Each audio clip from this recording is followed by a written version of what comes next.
الاهلي اعلن عن عودة ابو تريكة ولا لسه؟ والله يا عم انا خايف، والله خايف الاهلي يعلن عن عودة ابو تريكة. الاهلي يتعاقد مع محمود حسن تريزيجيه.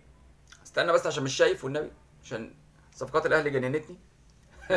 الاهلي يتعاقد مع محمود حسن تريزيجيه، والزمالك بيقول لك هعمل صفقة مدوية، صفقة قوية هرد بيها على كل اللي بيحصل في النادي الاهلي. صفقة واحدة بس، الزمالك بيقولوا هيأيد محمد عبد الشافي. محمد عبد الشافي مين يا عم؟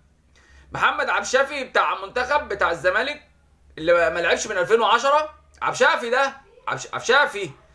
اقول لك على حاجه بقى يا كابتن حسين، انت تعمل في نص الملعب دار مسنين، يبقى ايه مسؤول عنه الكابتن شيكابالا والكابتن عبد الشافي، واللعيبه كل يوم تروح لهم بزياره كده سلام عليكم، ولو انت عايز تنزلهم خد بايدي يا ابني والنبي اروح اجيب جون. يا جدعان يا كابتن حسين، الاهلي راح، الاهلي عمل 4 صفقات وبن شرقي في الطريق، الله اعلم هيخلص ولا مش هيخلص. ايه بقى؟ واحنا قاعدين بنقول لك ايه بقى؟ زيزو هيجدد، وزيزو قاعد، وزياد كمال خلصنا منه، ومشلاك خلصنا منه، وجمهور الزمالك انت خلصت منه. جمهور الزمالك على الله، على الله حكايتنا والله.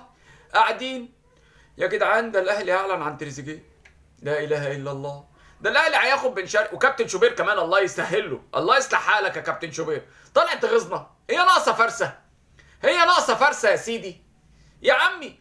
يا جدعان والنبي يا جدعان، جمهور الزمالك تعب زي كده، انا تعبت برضه نفسيا، مش نفسيا يعني انا متعود على المرار. احنا قعدنا 10 سنين حزن، كان عندنا عمرو الصفتي ومحمد واسمه علاء عبد الغني والناس دي. طب هنرجع للايام دي تاني؟ الله الله الله. طب ما الواد يا عين ابني اللي طلع زملكاوي ده اعمل فيه ايه؟ اعمل له اقول له شجع الاهلي؟ مش راضي والله، ما راضي يا عم. طب ايه بقى؟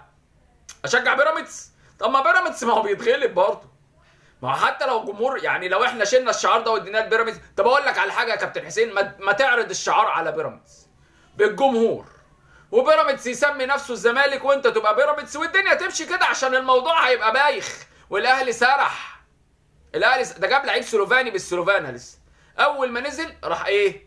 جون وضربة جزاء. يا سلام يا سلام، واحنا قاعدين في الحمام والله. يا عم بقول لك على حاجه بقى حلوه قوي كده، بالصلاه على النبي، وبارك الله لكم وبارك عليكما. السلام عليكم يا جدعان.